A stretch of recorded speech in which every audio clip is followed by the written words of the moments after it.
I was still wearing my black dress when the key that had fit my whole childhood wouldn't turn. The lilies from church still clung to my hair, sweet and heavy, when I stepped onto Grandma's chipped blue porch and met a brand new lock. Not stubborn, not stuck, replaced. The house that taught me how to braid pies and balance checkbooks now refused my hand. Uncle Warren opened the door like a bouncer, shoulders filling the frame. Aunt Lorraine hovered behind him with that perfected, condolence smile she offers donors and Christmas cards. "People coming and going," she said, eyes flicking to the key in my palm. "You understand." Inside, the wake had already started its ritual. Tinfoil casseroles breathing steam, voices pitched a little too high, a guest book catching names we'd never see again. Cousins spread out like surveyors. Sophie stood over the silver chest, inventorying with her gaze. I set down the ham biscuits, refilled ice, and did the work I always do when this family gathers. Quiet, necessary, invisible. All day I'd held myself steady. Hospice forms, mortuary signatures, thank yous to women who'd known my grandmother by her pound cake and her ledger entries. Through it all, I heard her last clear whisper to me, "Promises belong on paper." So I tapped my phone to record, slid it into my pocket, and decided to be the reasonable one. Ask, document, refuse the bait. When I moved toward Grandma's back bedroom, Lorraine slid sideways to block the hall, bracelets chiming like loose coins. "We've got it handled," she said, drawing a manila folder from her purse with the drama of a magician. "The house, everything. There's been a deed recorded, all proper." I took the folder because she expected me to refuse it. The seal stared back, the book and page, the parcel number I could recite by heart. Grantor, my grandmother. Grantee, not Lorraine, not me. A name from the far edges of family stories. Someone who'd mailed 2 postcards and then vanished north. "I'll need copies," I said, voice even. "Deed, recording info, any affidavits, and a key to the new lock as an occupant of record." Lorraine's smile brightened, pleased I'd noticed just how out I was. Warren cleared his throat. "We'll be fair." "We will," I said, and felt something settle. Grief, yes, but also the square way. Simple. Probate, split 3 ways, maintain standards. She said standards like a disinfectant, something you sprayed on memories until they stopped smelling like a person you loved. I rinsed cups that weren't mine to rinse and watched the performance. Uncle Warren took up space in the doorway, nodding like a notary every time someone said estate. Cousin Sophie hovered at the buffet, color-coding imaginary spreadsheets with her eyes, liquidity, carrying costs, respectable buyer. Nobody looked at the calendar still magneted to the fridge with my handwriting across every square. O2 delivery, Dr. Patel, 9:15. Night meds, 12 a.m. They spoke about schedules as if they'd ever heard Grandma's 3 a.m. cough. Hospice felt very close. I could hear Grandma again, voice thin but exact. Promises belong on paper. At the time, it sounded like comfort. In this kitchen, it felt like a map. Lorraine slicked a manila folder open and slid out a deed that looked ironed, not handled. "Replacement deed," she said, tapping the gold seal. "House is handled." She let the word handled hang there like a chandelier. The name on the line wasn't hers, and it wasn't mine. What snagged me wasn't the stranger's name. It was the small wrongnesses that flare if you've ever balanced a ledger. The middle initial was off by a letter.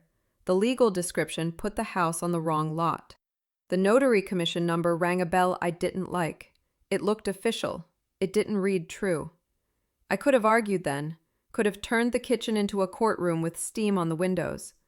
But Grandma had taught me to reconcile before I react. When I was 13, we sat at this very table with her checkbook and a pile of statements that smelled like pencil shavings. Never rely on a summary, ask for the source. So I smoothed my face and asked for originals, deed, death affidavit if they'd filed one, any trust language, letters testamentary once issued, and the name of the recording attorney so I could confirm the index. If it's handled, it should be simple to show. Warren cleared his throat like a gavel. "We'll get you copies. We'll be fair." Fair landed on the tile like a penny in a wishing well. Their plan unspooled. Realtor already consulted, stager ready to scrub the lemon yellow out of Grandma's rooms. Sophie drifted close enough that her perfume went metallic and her smile went pageant stiff. "There is no safe," she murmured, eyes on the room, voice for me. You made that up to scare people. I watched her lacquered certainty and felt something click into place, memory tightening like a good knot. Blue painter's tape. The furnace manual. A small, heavy key Grandma pressed into my palm years ago for common sense when the power goes. I could feel the grit of that tape now as surely as I could feel the humidity in this room. I stacked plates. I said nothing. I let them float on the sound of their own confidence while I traced the path in my head. Back hall, 3 steps down, lift the stubborn bolt, left turn, closet, paint rags, cold metal. Lorraine talked about timelines and taxes. Warren said fairness again. Sophie smiled like a brand new listing. And just as my cousins swore the safe had never existed, I remembered exactly where the key was waiting, and realized they had no idea what Grandma had already put on paper with my. Grandma said this room kept its own weather. Turns out, it kept our future too. I waited until the porch light clicked off next door and the laughter in my aunt's kitchen thinned into the clatter of rinsed wine glasses. Their parting shot, "There is no safe," still rang in my ears like something between a dare and a curse. I walked the property line the way Grandma taught me, skirting the boxwoods, counting steps along the hedge, staying in shadows that belonged to us long before any county line did. The mudroom window still had the swollen sash she never fixed because the paint holds better than any man-made latch. It slid with a groan I felt in my teeth, the kind of protest wood makes when it remembers every hand that's touched it. I slipped through the gap, landed on the braided rug, and stood absolutely still until the house recognized me.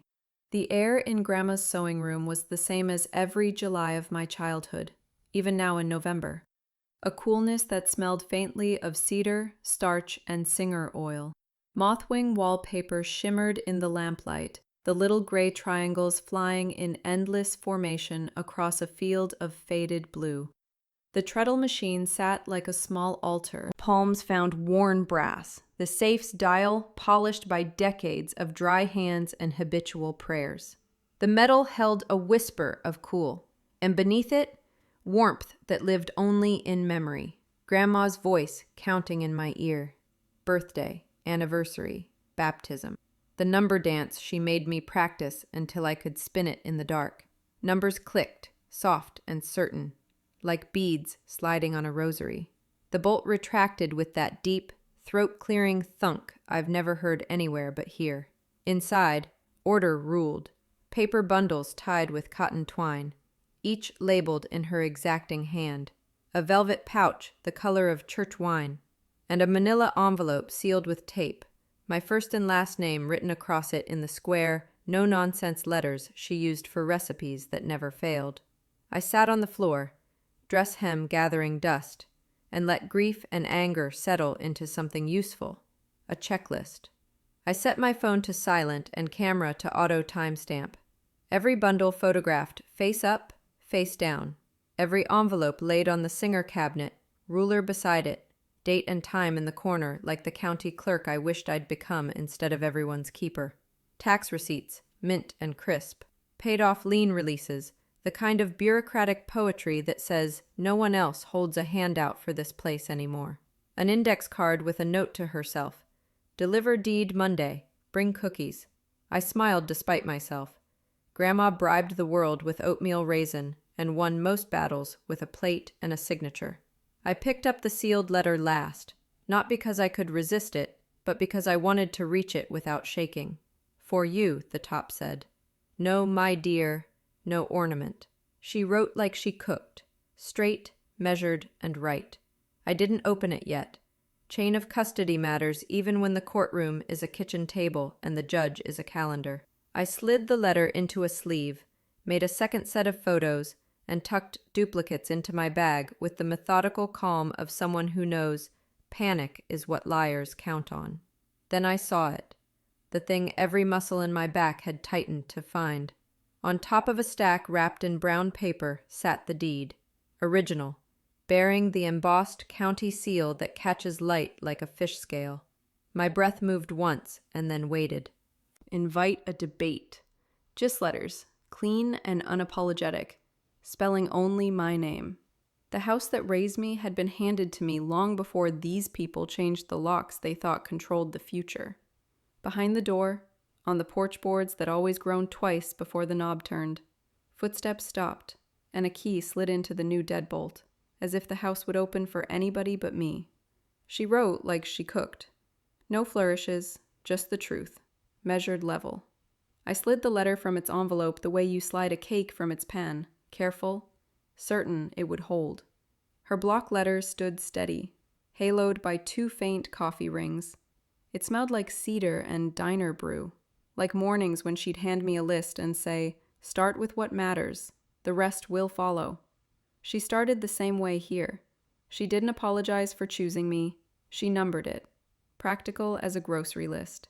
First, I came when she asked and stayed when she didn't, through midnight meds, clinic drives, and pipes that burst on the coldest night. Second, I kept promises without witnesses. Third, a legacy is a practice, not a pile, and I'd been practicing already. They will ask for even, she wrote, but I gave you fair. Even is for arithmetic. Fair is for people. The line stung and soothed in the same breath. Then she took off the velvet and put on steel. This is a general warranty deed, underlined once. She wrote the execution date in her sure hand, named the notary with commission number and expiration, and directed me to Record Book 317, page 88. So you can ask for what is yours politely, with the receipt. She added a single sentence for anyone waving paper in a kitchen. Quitclaim is what folks use to wash their hands. I signed the other kind because I raised you to keep yours clean. She anticipated the house's paper skeleton and tucked the bones where I could reach them. In the cedar box, tax receipts, each stamped paid. Lien releases marked satisfied, the year we burned the mortgage note over the sink. A will codicil in a blue-striped envelope that sorted the small wars. A ring, a skillet, a quilt. So grief wouldn't be an excuse for cruelty. People get silly about objects, she wrote. This tells them where to put the silly. Then she put the ledger away and spoke in the visible.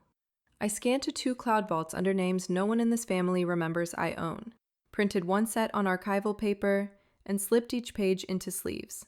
Because some fights require both electricity and weight, I returned the originals to the safe in the order I found them, laid the letter on top for the day I forget my spine, and lowered the wardrobe's false bottom until the seam disappeared like a well-pressed hem. The cool of that room touched my face, as if the house itself approved the procedure. Tomorrow I would start where Grandma told me to. County recorder, locksmith, probate clerk, leading with book and page instead of breath and heat. For tonight, I reached for the mudroom window to slip back into the dark the way I'd come, head full of lists and a steadier kind of grief. That's when the porch board spoke, slow and deliberate, and the new deadbolt began to turn like a mouth rehearsing someone else's line. My aunt brought a locksmith. I brought the county recorder. They filed through Grandma's back door like a committee. My aunt taking the captain's chair, my uncle bracing the table with his elbows, my cousin pasted to the fridge like another magnet. Behind them stood a locksmith with a brass cylinder pinched between his fingers, the metallic proof that grief in our family arrives holding a toolbox. The kitchen still smelled like church lilies and lemon oil. I set my messenger bag beside the ceramic rooster and braced for the performance. "We're securing the property," my aunt announced, tone of a meeting agenda. "For the estate." "For the record," I said, sliding a clear sleeve forward. "The property's already secured, by deed." I let the top page catch the ceiling light. Warranty deed. Executed January 15th, notarized by Harold Greeley. Recorded February 3rd. Book 317, page 88. The date predates any decline you'll try to conjure. My uncle's mouth pulled sideways. "We're protecting Mom's wishes from manipulation. Elder abuse happens." The accusation stung the way cold air does. Sharp, involuntary. But I'd promised myself I'd answer with paper, not pulse. "Then you'll appreciate that her wishes are in writing," I said. "And in the public record." My cousin snorted. "You Google one statute and think you're a lawyer." "I called the recorder," I said, tapping my phone. "Clerk confirms the instrument is of record. You can argue around uses on waiters who forget the lemon. We'll be filing an emergency petition in the morning. Temporary administration. The court will lock this down while we inventory. Emergencies require emergencies, I said evenly. If you file ex parte and omit a recorded deed, you invite sanctions. The sheriff won't enforce a lockout against titled ownership. I put Mr. Greeley on speaker. His voice filled the room like oatmeal and gavel. A deed, once delivered and recorded, stands outside probate, he said. Wills speak to what remains. If anyone tampers with access or misleads the court, we'll address it promptly. Silence pressed in.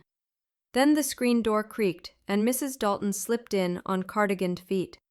She rested her hand on the plastic sleeve like a blessing.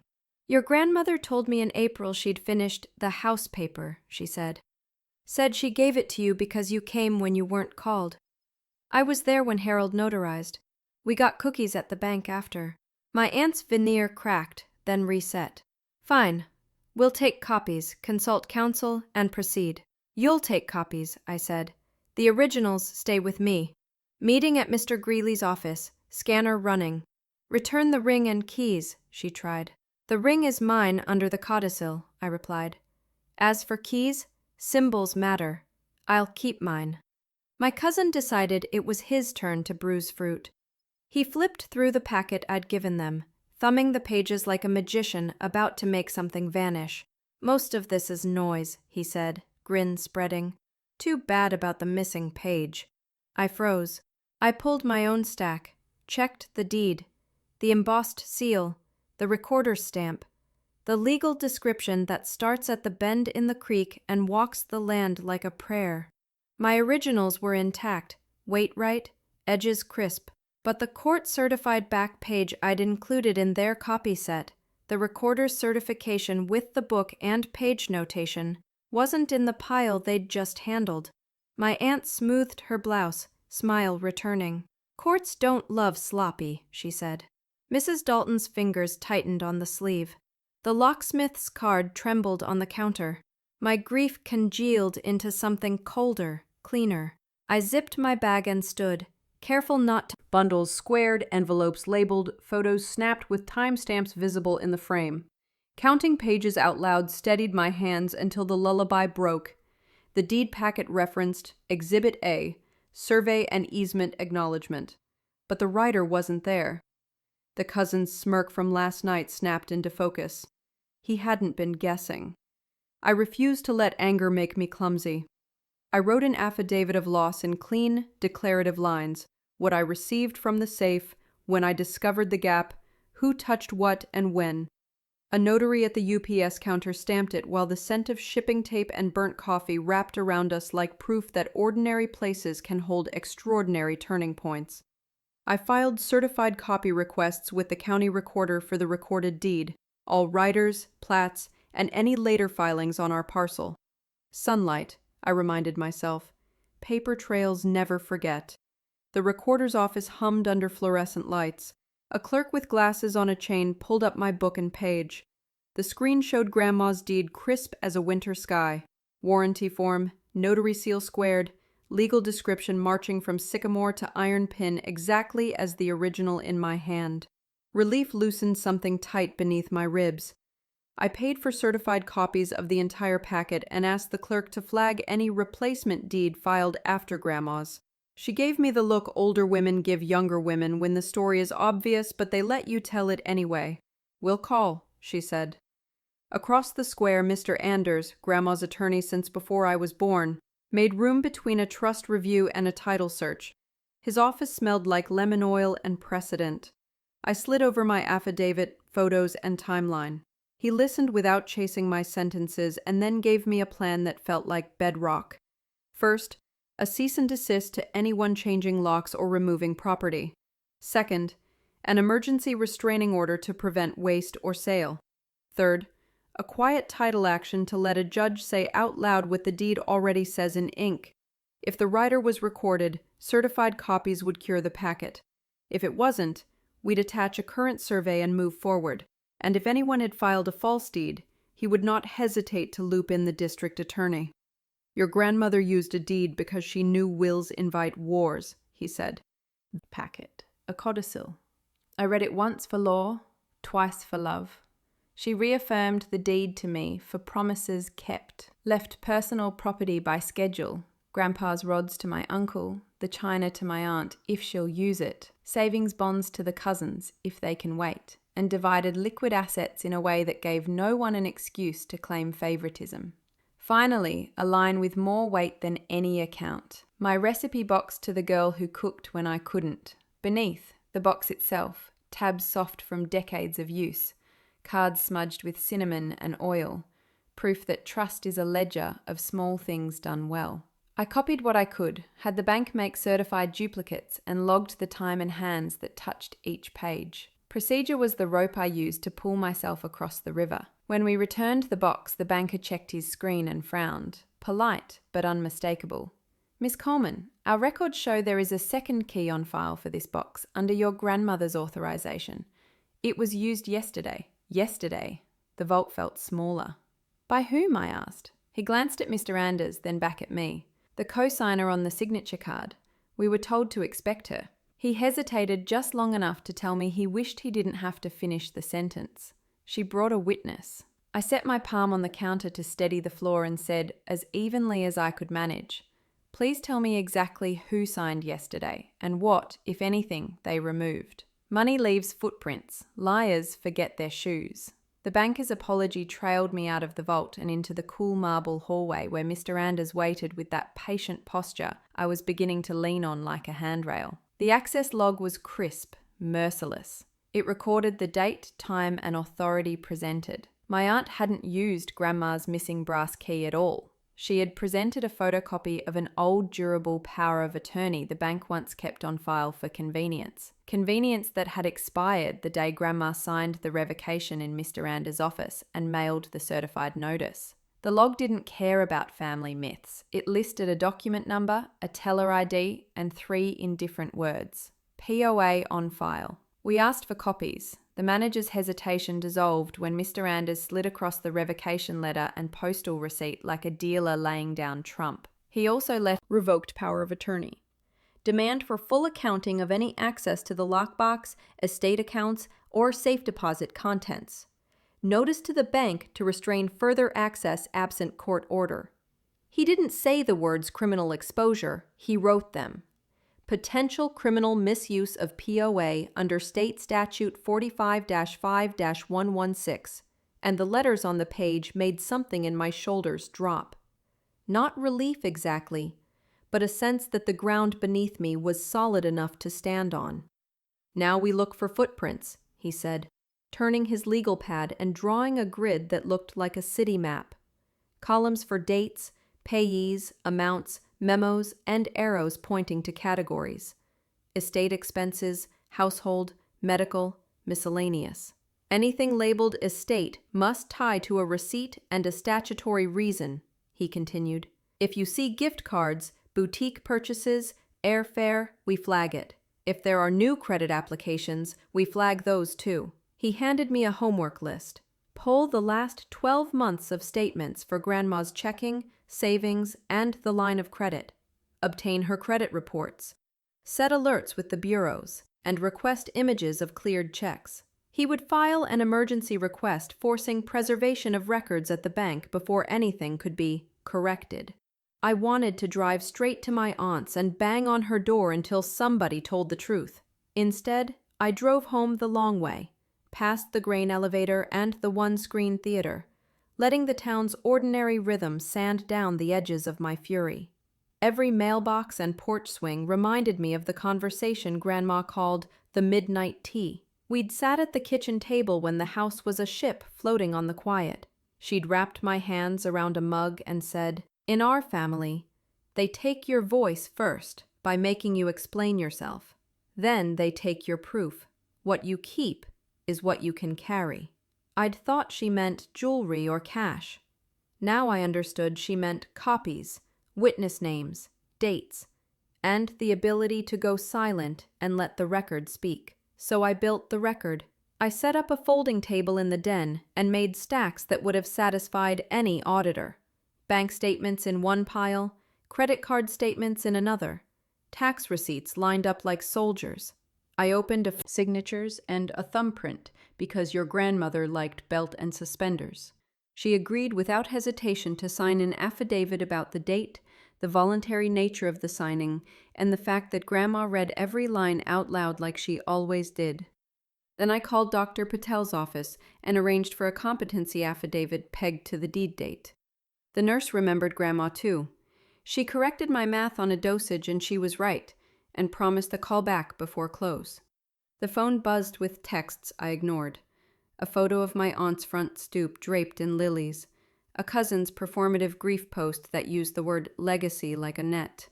I turned the phone face down, lined up 3 manila envelopes and labeled them. Court, counsel, me. Copies of the codicil, the deed, the tax receipts, the lien release Grandma mentioned in her letter, each in its place, each stamped on the back with the date I copied it and the initials of the person who handed it to me. In the late afternoon, I drove back to the bank with Mr. Anders's paralegal to notarize my affidavit and file the preservation letters. The manager, contrite now that forms had become subpoenas, showed me the camera stills from the vault entrance. Aunt's headscarf sat like a crown. My cousin hovered behind her, trying not to look directly at the lens. Between them stood a woman I didn't recognize, middle-aged, pearl studs, the posture of someone who knows how to write witness and make it sound like ally. The manager printed the stills and sealed them in an envelope with the bank's stamp kissing the flap. Chain of custody intact. Back home, as the house shifted into evening sounds, the dryer clicking, the furnace sighing, I let myself feel it all at once. The grief for the woman who taught me time signatures and title lines, the betrayal that sat like a hard pit in my throat, the shock that my cousin would reach into a vault and call it love, the vindication that comes from a ledger that balances, the quiet pride of doing it the way she asked, measured level, no flourishes. I brewed tea not for midnight, but for the hour when the light leaves and you decide who you are in the dark. Before I could sit, my phone flashed with a number I didn't know.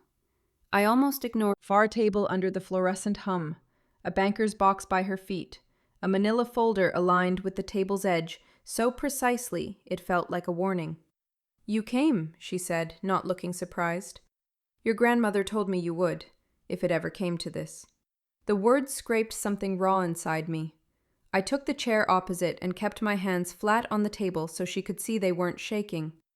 Ruth rested her palms on the folder as if blessing it. "I won't sign lies," she said without preamble. "They brought me something last winter. Your aunt and that boy of hers. Wanted a witness. Said your grandmother was tired, didn't want to fuss with attorneys. That's the word she used, fuss. But I know a rush when I see one." The room seemed to tilt. "They asked you to witness a deed?" "They asked me to witness a signature on something that would have shoved you out." Ruth's mouth thinned. "I told them if it was real business, it could wait for your grandmother's lawyer. Your aunt called me unchristian. I said Jesus liked clean ledgers." She slid the folder toward me. "Your grandmother came to me a week later, asked me to keep a copy of the deed she signed with Mrs. Weller. Notarized proper, she said. And if anybody yanks a page, there'll be another." I opened the folder carefully because that's how truth should be handled. The copy was black and white, toner a little heavy at the edges, but the notary seal sat there plain as daylight, the date matching the one in my safe, the legal description curling like a river of numbers I'd already memorized. The grantee line carried my name alone. At the bottom, faint but legible, Mrs. Weller's stamp and signature had bled through just enough to prove this wasn't anyone's afternoon craft project. Ruth had initialed the corner, tiny and neat, with the date she made the copy. Belt and suspenders again. "Your grandmother also mailed herself a packet that day," Ruth added, tapping the folder. "Told me, postmarks tell time better than cousins." She wanted a paper that would arrive sealed and sit until needed. I saw it come through our post office, certified, green card and all. She asked me to make sure it stayed at her box until you had a key in your hand. I felt the tightness behind my eyes I had been managing with to-do lists. Penalty of perjury, and I'll put my choir robe on for court if that helps anyone hear me. The fluorescent light caught the ridge of her wedding band as she signed with the same care she gave to Sunday offering slips. I slid my phone from my coat and photographed every page like I was preserving the last light of day. Dates, margins, Ruth's handwriting, the copier streak that ran like a faint comet tail across the top edge. I saved each image to the encrypted folder Mr. Anders had set up, then again to a drive taped under my dashboard where my aunt would never think to look, because she had always underestimated what I could carry. Why me? The question broke out before I could catch it.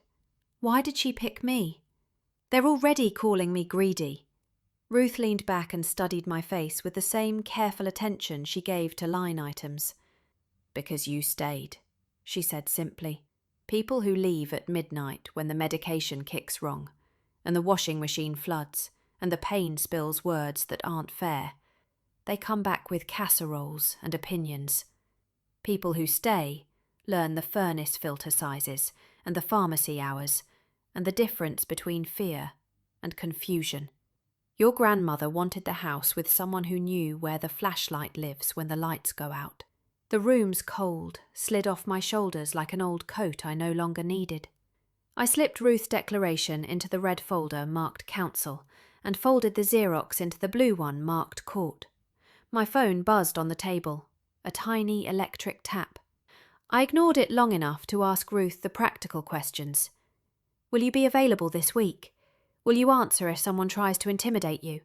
Do you have any notes from the day they came with the fake witness request? She answered each with the crisp efficiency of a woman who balanced choir books to the penny for 3 decades. Yes. Yes. And she produced a stapled page torn from her church calendar. The date of the visit, the time, the phrase, witness deed, scribbled in her tidy hand, and the word refused, underlined twice. On my way up the basement steps, the old furnace coughed and settled, and the church above us creaked like a ship in harbour. I thought of my aunt's posts that had multiplied all. Admit to anyone else. I'm scared, but I'm not backing up. My phone rang before the engine turned over. Mr. Anders didn't bother with hello. I've been filing as fast as you're collecting, he said, voice taut with purpose. Your aunt's lawyer blinked when I mentioned the revoked POA and the bank log. The judge read our motion on the record this afternoon. I gripped the steering wheel, knuckles whitening, the car's heater only beginning to warm. And? Emergency hearing set for 9 a.m., he said, and we drew Judge Kellerman, the one who hates games. A courtroom is where feelings sit down and facts stand up. The courthouse smelled like cold stone and paper dust, a place where grief has to take a number and wait. I wore black again, less for mourning and more because it felt like armor that didn't reflect anyone else back. Mr. Anders, measured as ever, carried our spine in a leather folder. Certified deed with book and page, Dr. Patel's competency letter, Ruth's declaration about the pressure she refused to join, the bank's access log with my cousin's ill-timed signature, and Grandma's green-carded certified mail, time-stamped truth in postal ink. My aunt sat across the aisle in a suit that tried to imitate credibility. Her attorney rose with the kind of voice that can slide a word like undo across a smooth table and hope no one hears the scrape. He invoked family legacy, whispered decline, gestured at a replacement deed with the wrong middle initial and a parcel line that would have misplaced the garage onto the neighbor's azaleas. He asked for an emergency administrator, for protection, for locks back to their funeral setting. Mr. Anders didn't bother with a story. He walked the judge down the line like fence posts. Execution date 2 years ago. Mrs. Weller's notary seal. Same week recording at the county. Legal description that matched the tax map.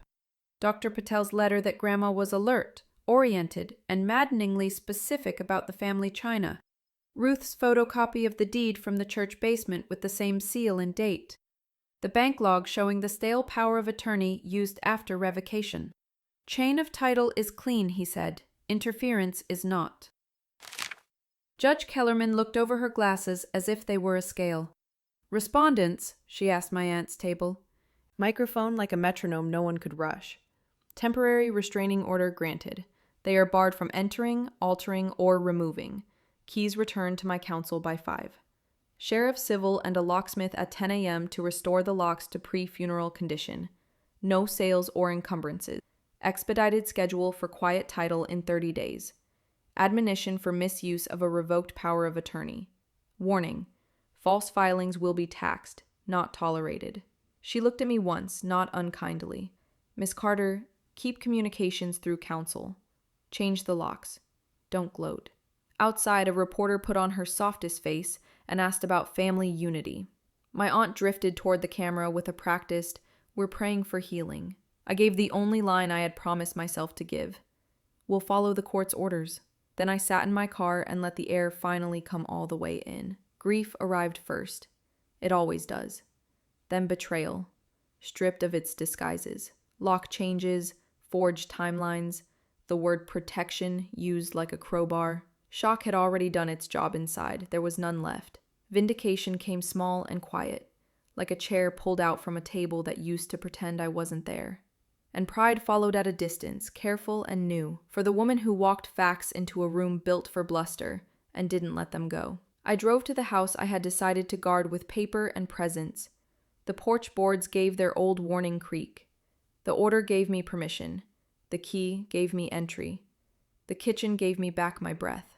The lilies were gone, the counters cleared of casseroles and commentary. Only one thing sat on the table, rhymed by late afternoon light. An envelope in Grandma's hand. Blue ink gone a little watery at the edges. On the front, her last instruction waited, square and certain. A compass line written for a future she had predicted too accurately.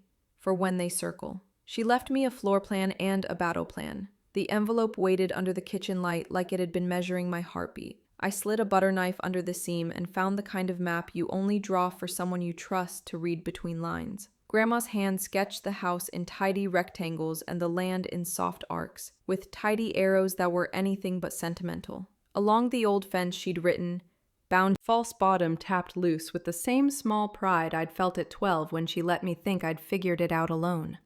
The ledger inside was bound in oilcloth, the pages soft at the edges from clean hands, not careless ones.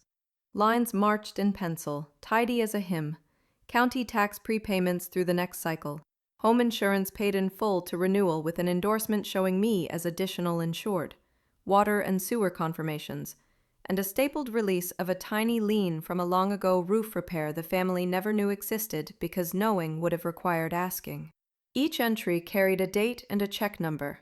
Each receipt wore a stamped "paid" like armor. I understood, in a way that made my throat ache, that she had not only given me a roof, but proof the roof was mine to defend. Beneath the ledger lay a shallow box of Polaroids bound with blue twine. She'd written months and years along each white border in her square hand, turning memory into evidence without ever saying the word.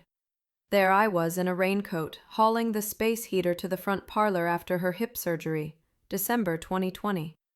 There I was on the porch steps in socks, tying her shoes under the Sunday paper, April 2021. There I was measuring pills by the yellow kitchen clock while her hand rested on my sleeve, August 2022. The dates matched calendars and doctor's files, a caregiving timeline that had felt invisible while I was living it, and now sat on the formica like a case file with a pulse. I carried the map through the house like it might change the rooms if I let it, moving slow because grief asks for slowness even when conflict insists on rushing. In the front room, the light fell through lace the way it always had, and I could see the shape of my knees under the piano bench the day she taught me to count the rests, then how to sit with silence without filling it with apology. The hallway still held the spot where the cane scuffed paint every spring. I touched the notch and didn't wipe my hand on my dress after. The porch offered its swing, chain clinks marking summers we promised to name storms for pies instead of people. The herb bed outside the kitchen door was winter bare, but the map had penciled circles around rosemary and thyme with the note, "Divide in March. Stubborn roots make good neighbors." And I realized my hand down the boiler's panel and wrote a maintenance plan like I was writing vows. Bleed baseboards, service burner, clean gutters before the first real snow. I logged each step with a timestamp, each receipt with scan and backup, each change with the quiet satisfaction of the house filing itself under my name out loud. When the shock finally eased, it left a thin, useful anger I set on the back burner the way Grandma set a kettle, always ready but never spilling. Betrayal tried to pull up a chair and garnish itself as concern. The map in my hands made that impossible. Vindication didn't arrive as a parade, just as the clean click of a lock I paid for with a court order on the fridge and a grandmother who planned better than anyone hoped. Pride came last, which is where it belongs. It didn't swell. It settled. A particular kind of quiet that comes when you realize you can stand in a doorway and call a place home without asking anyone to confirm it. The phone buzzed against the map, a small tremor across the drawn porch steps. Mr. Anders had forwarded an alert from the docket. Opposing counsel had recorded a lis pendens against the property, a banner they hoped would scare banks and buyers, the legal equivalent of draping a caution tape across a sidewalk to make passers-by choose the other side. He added 3 sentences that read like a lesson instead of a threat. Our title claim predates their lawsuit. The lis pendens acknowledges the pendency of the dispute, but cannot cloud a deed already recorded in good faith. At the next hearing, he would ask the judge to strike it as abusive and sanction the hand that filed it. I lay the phone on the table beside the Polaroids and the ledger and the map that stretched the truth of this place out so clearly that even my shaking hands couldn't blur it. The house hummed in the settling heat. The cameras beeped a soft confirmation. The porch swing chain sighed against wood the way it had in every season worth remembering. I folded the map back into its envelope and slid it into the top drawer with the spare keys and the list of furnace companies, where battle plans belong when the battle is mostly waiting, and the waiting is mostly winning. The screen lit again. Emergency hearing advanced to tomorrow. Judge placed lis pendens on calendar. Of title. We would follow the record, we would keep feelings in the pews and facts at the lectern. I breathed through the instruction as if he had written it for me. Mr. Anders began the testimony sequence like a metronome. The notary came first, her commission stamp cool under the courtroom lights as she explained the afternoon she sat at Grandma's kitchen table with a blue-checked cloth, verified identification, asked the required questions, and watched a steady hand sign a steady name. She recalled how Grandma made tea in the middle of it and teased her about ink that outlives all of us. And then she described her logbook entry with the kind of quiet certainty you can feel in your ribs. The doctor followed, a man who had never worn a flashy tie in his life, describing capacity assessments in language neither dramatic nor vague. He'd seen memory falter later, he said, but not then, and he had chart notes to prove the difference. The church treasurer rose from the second row with a choir-loft calm and told the court about the day my aunt tried to hand her a pen for a paper she refused to touch, and the day Grandma brought a photocopy to tuck into a hymnal box. In case people forget paper has witnesses, Mrs. Dalton took the stand and described the porch swing conversations where Grandma said, "The deed made sense because houses shouldn't be battlegrounds when they can be homes." I spoke last for our side because the judge wanted the facts before the feelings. I kept my voice low and steady and anchored each sentence in a document, the recorder's book and page where the deed already lived, the tax receipts initialed in graphite, the codicil naming me executor of sentiment and sense, the bank's lockbox log showing my access and someone else's intrusion. I described finding the original under the cedar wardrobe and securing a certified copy at the county. I laid out times, dates, and the chain of custody like breadcrumbs that didn't invite a wolf. When Mr. Anders asked what the house meant to me, I did not say the word love, because the judge had been clear. I said the word stewardship and let the porch swing speak the rest in silence. Opposing counsel tried to turn the air. He held up a scanned replacement, each one landing with the click of a latch. Title quieted in my name. The lis pendens dissolved as abusive to a record already clear. A warning issued that the court did not tolerate filings that weaponized grief. Any personal property removed without consent to be returned under the sheriff's eye, and a civil standby scheduled for Saturday morning so no one could invent a scene where a list and a deputy could make a ledger out of a shouting match. The judge ordered the locksmith to restore the locks to the configuration before the funeral and to file an affidavit of service, which sounded more like sacrament than hardware. He set an expedited schedule for any remaining issues and told both sides that sanctions were not a myth for people who tried to make process into punishment. Outside the courthouse, my aunt angled for the camera of a cousin who had been streaming whispers all week and tried family unity on a reporter with a voice as polished as her earrings. I said nothing, except to repeat the line I had practiced in the mirror with the same discipline as the deed. We will follow the court's orders. The breeze lifted her scarf and scattered whatever headline she wanted to write across a parking lot that didn't care. At the house, the locksmith worked with the deliberate dignity of someone who knows doors keep more than weather out. The deputy stood just inside the threshold with a clipboard and a kindness that did not entertain excuse. Boxes came from car trunks and went to their rooms. My grandmother's recipe box returned to its drawer as if it had taken a short vacation. The piano's hymnals stacked themselves back under the bench. When the locksmith twisted the final cylinder and handed me the keys, my palm registered the weight in a way my heart couldn't yet. He filed his affidavit against the hood of his van and tipped his cap without ceremony, which felt exactly right. I didn't cry until I sat on the porch and heard the chain of the swing count itself into motion. 4 soft clicks and a sigh that had been waiting months to speak. Vindication didn't arrive in trumpets. It came in the sound of tires from the deputy's cruiser rolling away, and the way the house breathed when the door closed on its own.